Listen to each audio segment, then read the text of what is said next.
The fourth step in this model is to write measurable outcomes. So how many of you actually attended a workshop on backward design?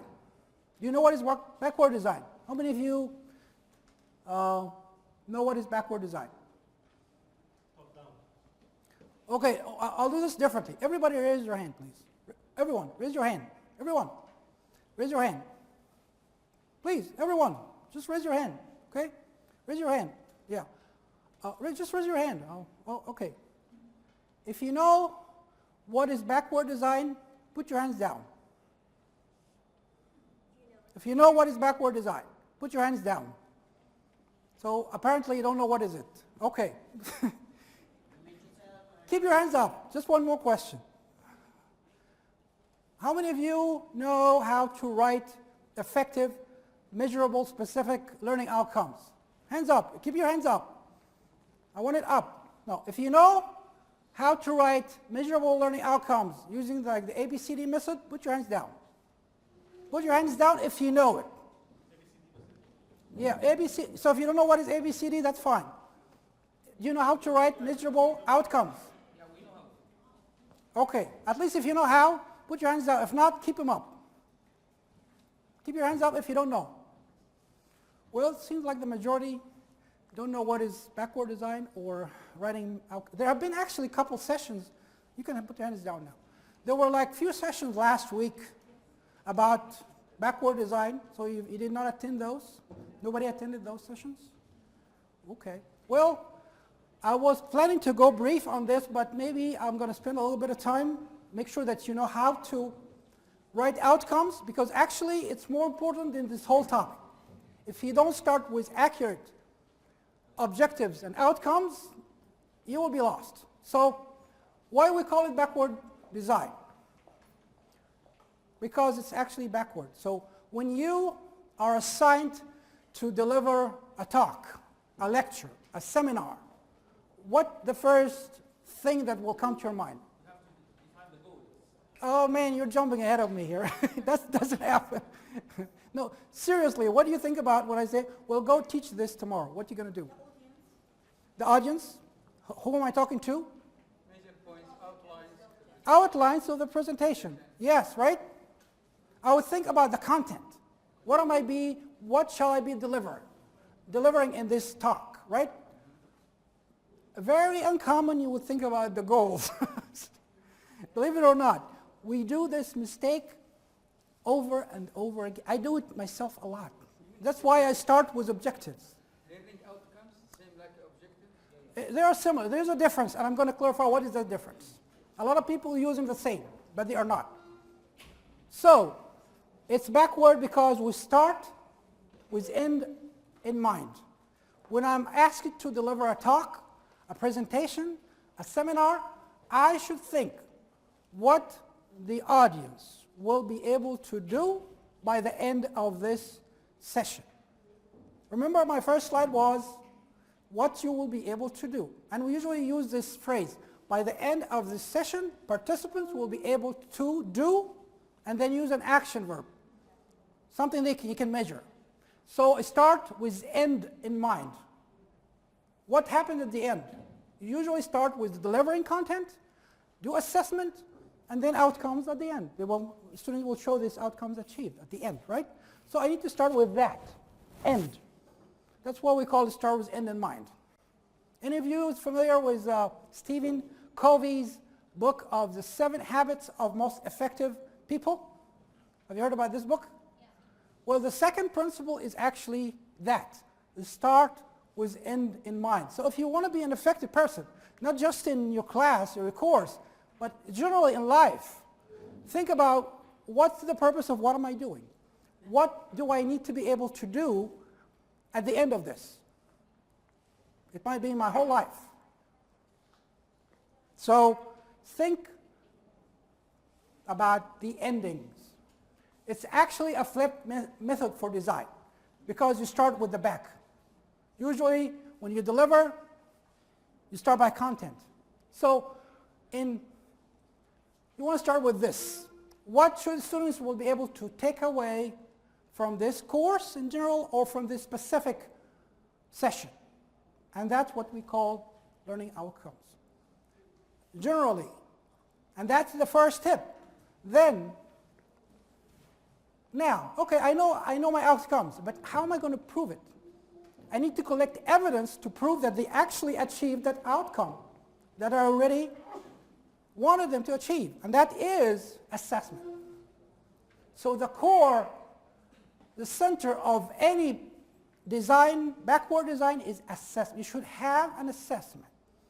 Otherwise, I would never know if they achieved the goal or not. I have a goal, but how would I know? And finally, believe it or not, you choose the content and the delivery method that will lead you to achieve that outcome. You would choose the techniques that will guarantee the assessment will achieve the outcomes. So when you design, you go this way. When you deliver, you go the other way. So here's something, if you don't remember anything from this session, remember that anytime you go to a class, remember what you want students to be able to do. Not what you want to be able to do, but what the students will be able to do. And if you write it correctly, 100% sure, well, 95% sure that you will be on track. Everybody will be happy. You will be happy, the students will be happy. So let's see here. What is a learning objective? There is a little bit of difference between objectives and outcomes. So let me clarify this real quick. Well, the objective is generally a general statement. I want a student to be able to identify the principles of photosynthesis or something like that. Something general. So basically, I want to be able to do one of three things or more of these three things. What are these? I want them to be able to know something or do something or feel something, which is attitude. Basically, the three domains are the domains of knowledge, of learning. Have you ever heard about Bloom's taxonomy? You probably heard about that, right? So the three domains of Bloom's taxonomy are basically the knowledge that happens in the head, the cognitive level, or the psychomotor, which happens by the hand, things you do, or the feeling, right? The affective, that happens in the heart. So anytime you go to a classroom, you should change one of these or more of these.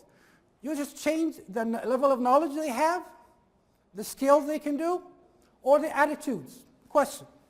I'm sorry, could you elaborate on the affective aspect, please? Absolutely. What is affective? How am I going to change their feeling?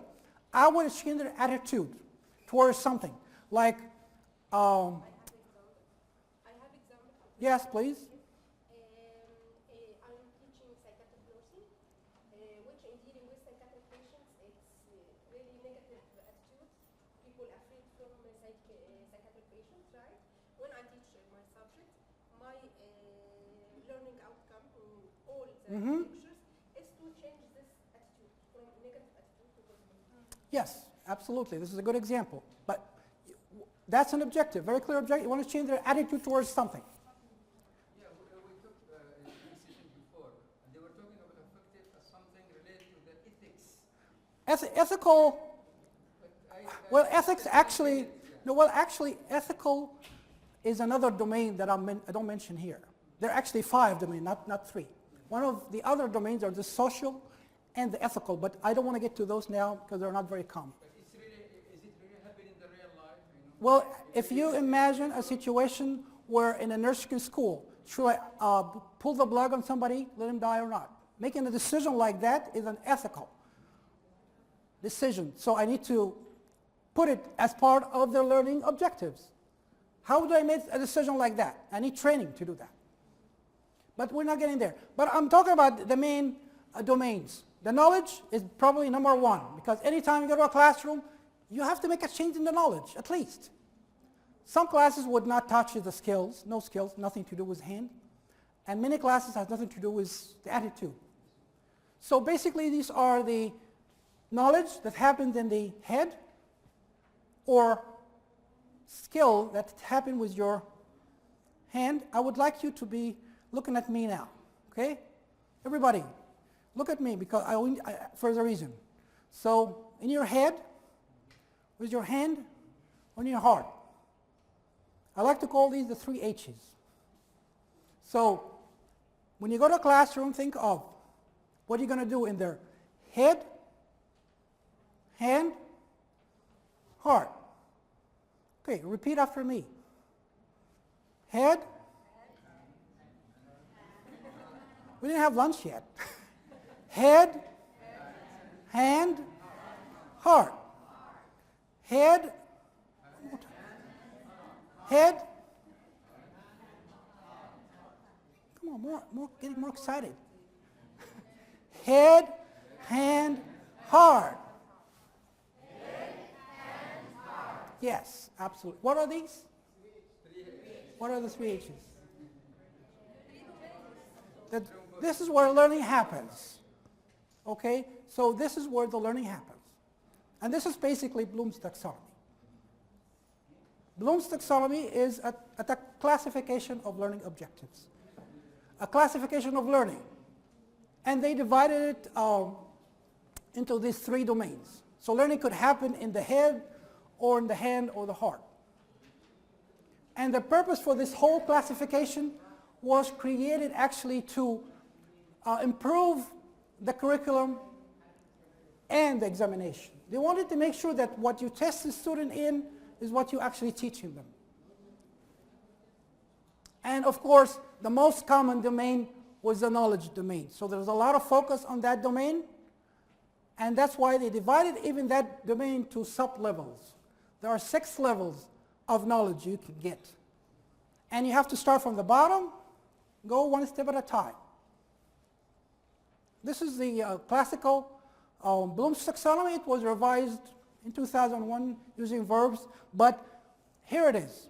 So what are the 6 levels of knowledge, of thinking you can get? The lowest level of learning is that you will be able to remember things. The what? So, and that's basically like most of our teaching is about.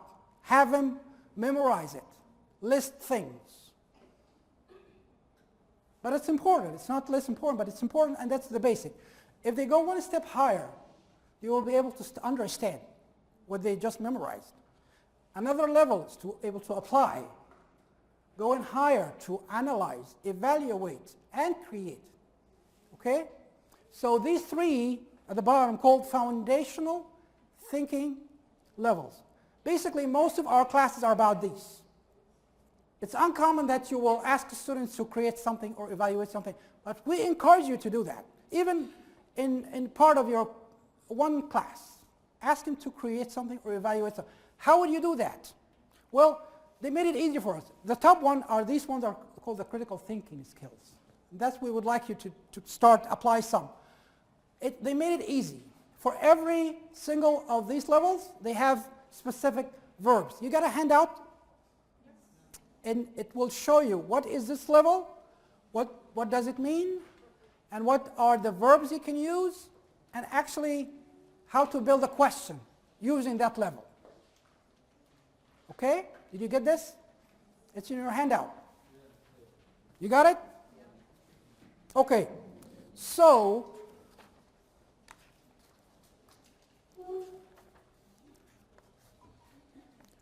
let's see here, real quick. These are some examples of objectives but they can also, a lot of people are using them as outcomes, but it's not really correct. So let's see here. These are like different examples. If I tell you, look at the first one, identify the parts of eukaryotic cell. What level of the 6 levels is that?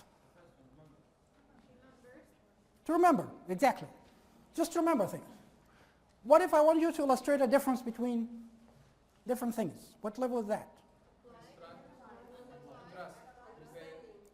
No, what level out of the 6? Understand? Apply. Understand or apply? Well, I don't want to get into that debate, but basically this is understanding. It could be applied. By the way, the verbs are flexible. It depends on how you use them. Then, calculate is applying. What about analyze? Of course, it's analyzing. And evaluate? That's evaluation. Write effective short and long-term goals. What is that? Now, what level? What of the 6 levels?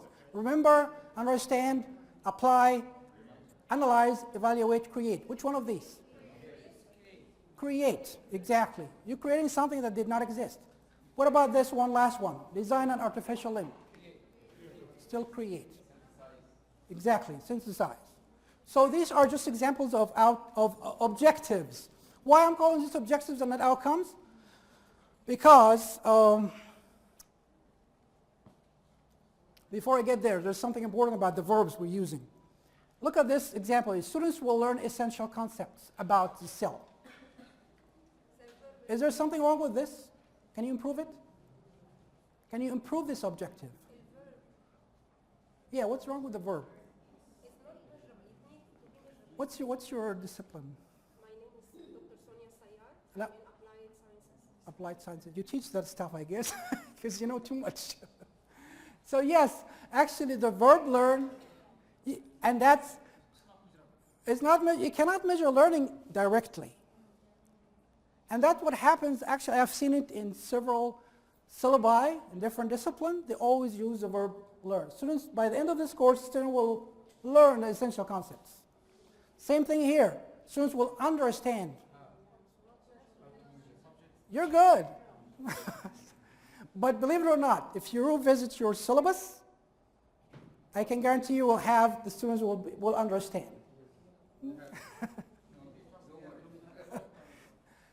The student will be familiar with. Still, you can't measure. How would you know I'm familiar with something? So these are basically ambiguous verbs. I would like you to make sure you avoid. Whenever you write an outcome or an objective, avoid the verbs students will understand, will appreciate, will become aware of, will learn. Avoid those. Use something more specific. So objective is a generic statement about what the students will be able to know, do, or feel. It and right. Now what is the outcome? Real quick. Now outcome, the difference is that outcome should have an assessment component to it. The how to. By doing what? It has to be specific and measurable at least. You know the SMART acronym? It has to be SMART.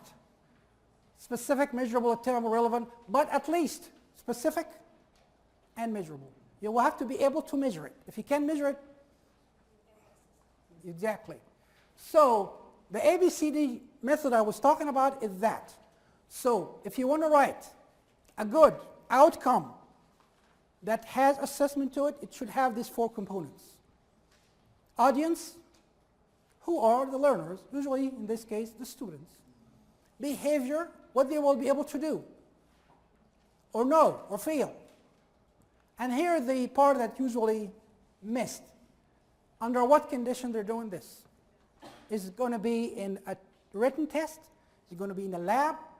Is it going to be outdoors? Is it going to be indoors? Is it going to be in simulation? Where is this going to happen? I need to be more specific. Where is this happening? It's not like on a skeleton, I'm memorizing the bones. I'm actually just memorizing from a book. So if I give you a book, it's different from I give you a skeleton to work on. So I need to be specific. Now the most important part is the degree.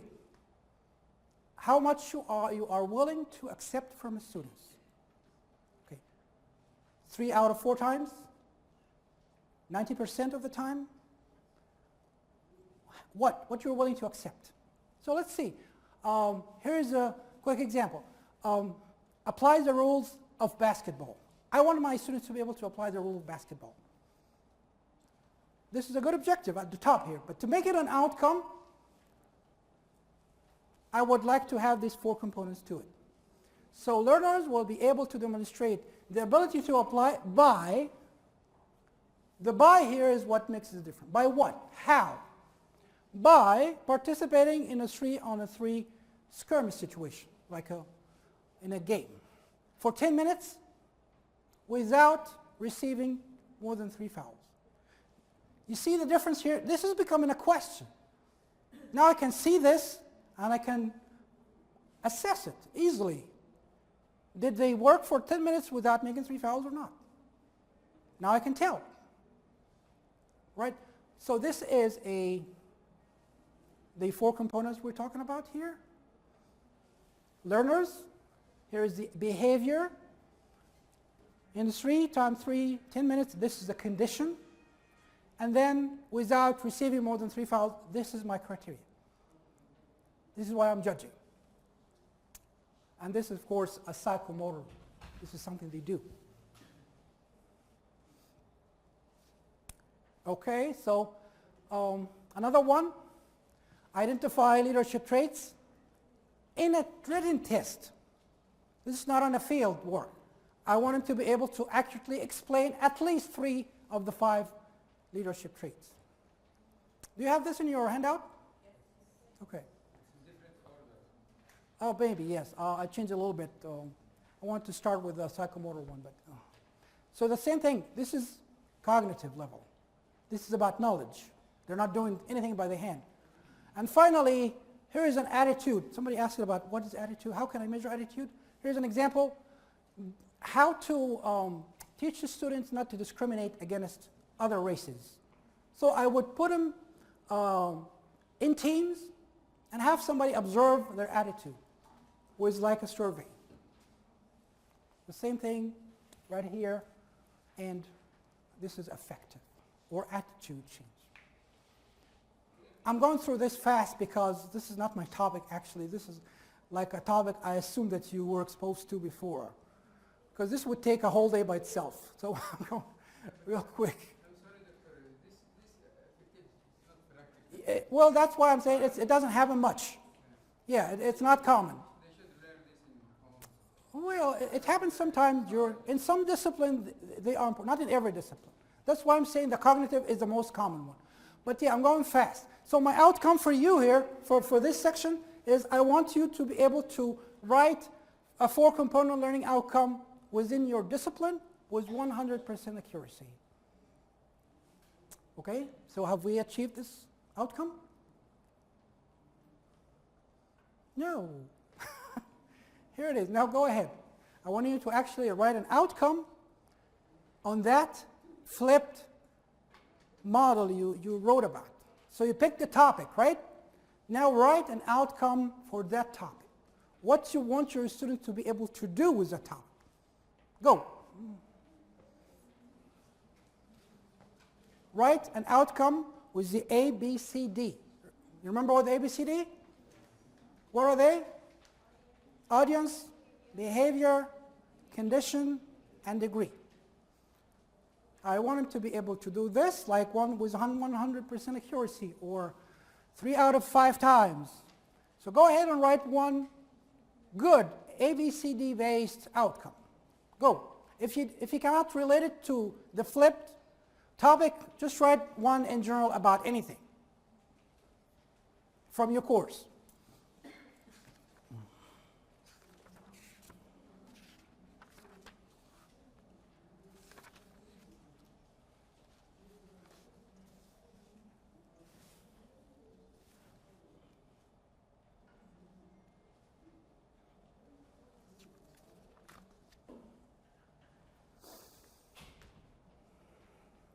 Do you want me to get back this slide?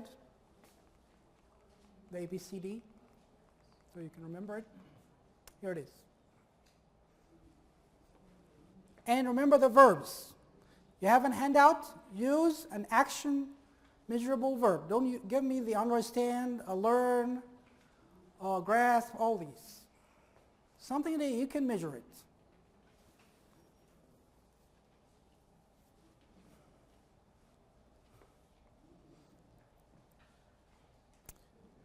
So you guys were not here last week? None of you were here last week? You did not attend any other workshops? You did? Okay.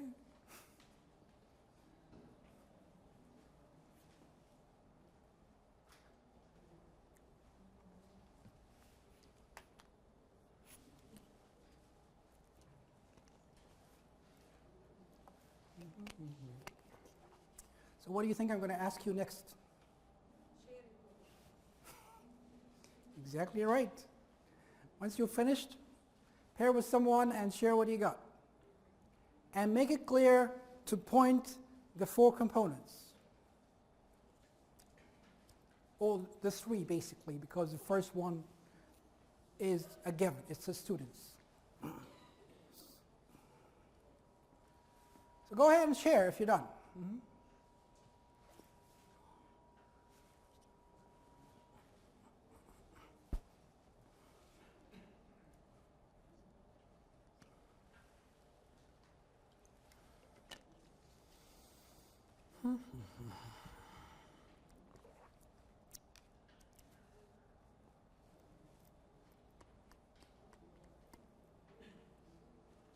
You can use verbs from the handout.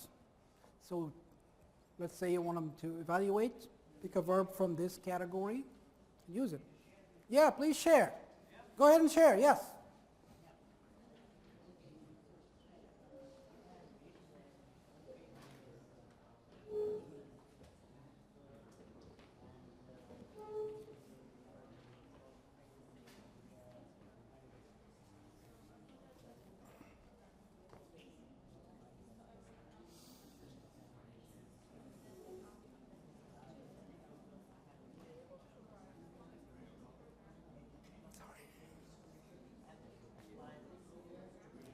Yeah, you should be talking now. Yeah, pick someone, just one person. Don't get in a big group because you need to listen to each other. Just one person. Get in pairs, a maximum 3, but that's fine. I mean, I just want to have time to everybody listen. I have made this learning objective. Okay. The topic is about the concepts regarding the skill labs to practice Okay. the cardiovascular system examination. I have written at the end of the session, students All right. should be able to apply these skills to measure the blood pressure and to take peripheral pulses. Okay, measure blood pressure. I would make it more specific. How? And what are you willing to take? Are they going to measure it close to like 5 points or not? That's the criteria. No, 5 points, sir, I didn't get it. Well, I mean, when you measure blood pressure, Yeah. how accurate you want them to be able to measure it? How Is it yes or no? They can measure it or not? Or is it there's levels of that? They are close. With like maybe 90% accuracy, something like that. Yeah, blood pressure usually they will take, it comes according to the spigometer, whatever the No, reading they're will using come. the manual one, not like the digital, Yeah. of course, you know. But I mean, make it clear. How are you going to measure it for yourself and for them? How accurate you want them to be able to do it? That's the point. My field is translation and linguistics, so I try to apply the 4 Okay. the 4 things you have said. I said students will be able to apply and translate simple to complicated sentences based on the course requirements and the relevant field we are presenting at the moment, even if it's medical or journalistic translation or whatever. By doing what? Uh, And how accurate you want them to be translate? Like every single word, or with 90% accuracy? That's what I said, at this level, in order to be promoted to the next level. Which I What is the assume- criteria for promoting the next level? 100%? No, I didn't say, they will be able to translate. How accurately? You see the point here? This is what I'm trying to make. How accurately they can translate? 90% of the words? Because that's your criteria here. That's your degree. Because It becomes a question. that translation, If I give them a paragraph, let me give an example. Give them a paragraph, translate this. I definitely got you. But what my point is, there is no perfect translation. Exactly. I know, but that's, you set it up 90% of the time. Here's what I want them to be able to do. 90% acceptable for me. You see, it's not perfect. But I want to make sure it's clear for me Would I and for, mention this in like 90%? yeah. But that's what the criteria I said for. That's what I wanted to say. You said something about the degree. How well? How well? Yeah, this is 90%. I get it, but to be promoted, there is an acceptance level. What is that? I don't know it. Just give me a break.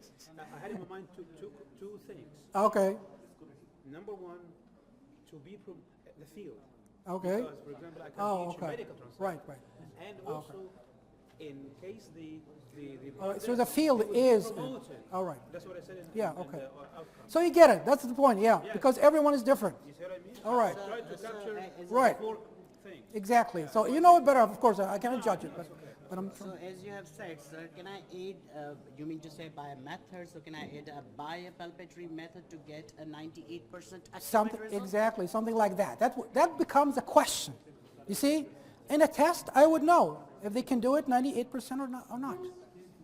So it becomes very clear to everyone, you yourself and the students, that if they achieve this level, then they achieve the outcome. The concept here is they should apply their skills to take the blood pressure by palpatory method. It doesn't matter whether it's accurate or not. That's fine then. It's the skills that they apply. Are they following exact skills? So that's the point, if they can just do it or not. Yeah. All right. Do it or not. Yeah. It's a skill. Right. It's not the result oriented. That's fine. I mean, as long as you decide that, we're good. Yeah. Well, thank you guys, appreciate it. We need to hear just one from here. Yes, please. One and then two. Okay, let's go first. So let's listen here, real quick, because actually we're taking too much time for this, which is not part of. I want to make sure that you do it right. Okay, go ahead. For programming students will be able to, this outcome for programming students, Uh-huh. students will be able Guys. start from point A to point B, Guys, let's listen, okay? given the graph, this is the condition, Okay, with maximum 3 errors. maximum 3 errors was given a graph. Excellent. So you get the point, right? You want to be able to measure the outcome by doing something. Okay? So that was actually just one step. What number of steps is this? We talked about prepare the students, start small, pick your topic, write the outcome, and we got through this briefly. And then